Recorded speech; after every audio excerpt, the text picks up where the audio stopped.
Daily Words of God. Nowadays, those who seek and those who do not are two entirely different types of people, whose destinations are also very different. Those who pursue knowledge of the truth and practice the truth are the ones to whom God will bring salvation. Those who do not know the true way are demons and enemies. They are the descendants of the archangel and will be objects of destruction. Even those who are pious believers of a vague God, are they not also demons? People who possess good consciences but do not accept the true way are demons. Their essence is one of resistance to God.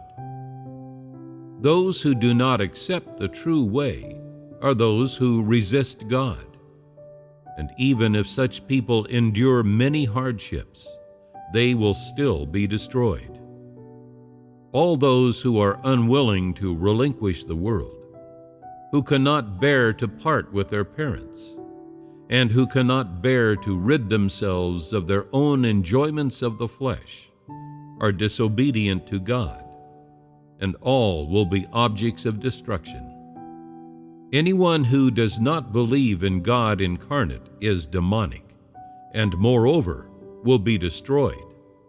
Those who have faith but do not practice the truth, those who do not believe in God incarnate, and those who do not at all believe in God's existence, will also be objects of destruction.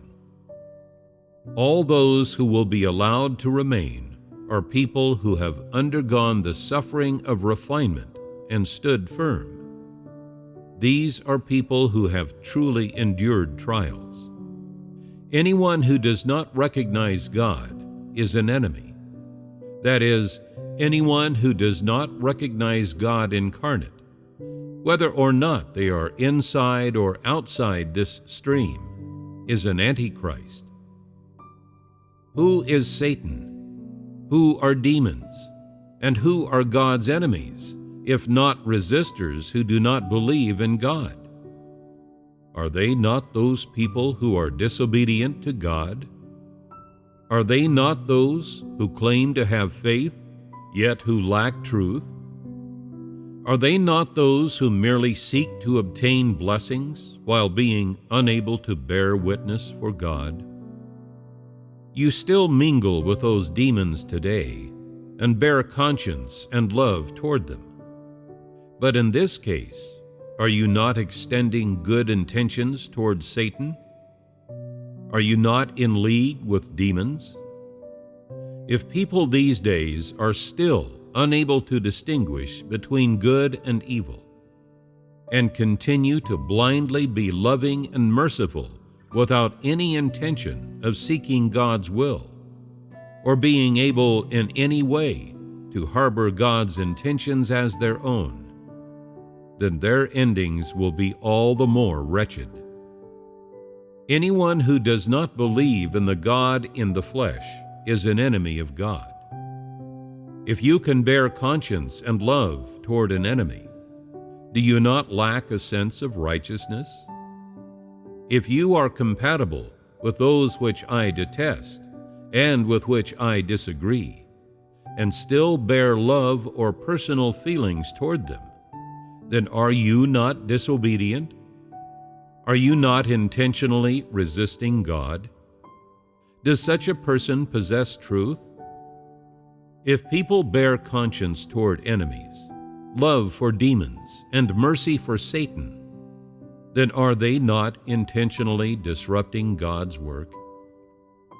Those people who believe only in Jesus and do not believe in God incarnate during the last days, as well as those who verbally claim to believe in God incarnate but do evil, are all antichrists, without even mentioning those who do not even believe in God. All these people will be objects of destruction. The standard by which humans judge other humans is based on their behavior. Those whose conduct is good are righteous. while those whose conduct is abominable are wicked. The standard by which God judges humans is based on whether their essence submits to Him or not. One who submits to God is a righteous person, while one who does not is an enemy and a wicked person, regardless of whether this person's behavior is good or bad, and regardless of whether their speech is correct or incorrect. Some people wish to use good deeds to obtain a good destination in the future, and some people wish to use fine words to acquire a good destination. Everyone mistakenly believes that God determines people's outcomes after watching their behavior or after listening to their speech. Many people, therefore, wish to take advantage of this to deceive God into granting them a momentary favor. In the future, the people who will survive in a state of rest will all have endured the day of tribulation and will also have borne witness for God. They will all be people who have fulfilled their duties and who have deliberately submitted to God. Those who merely wish to use the opportunity to do service with the intention of avoiding practicing the truth will not be allowed to remain. God has appropriate standards for the arrangement of the outcome of every individual. He does not simply make these decisions according to one's words and conduct, nor does He make them based on how one acts during a single period of time. He will absolutely not be lenient with regard to one's wicked conduct due to their past service for Him, nor will He spare one from death because of any one-time expense for God. No one can evade retribution for their wickedness, and no one can cover up their evil behavior and thereby evade the torments of destruction.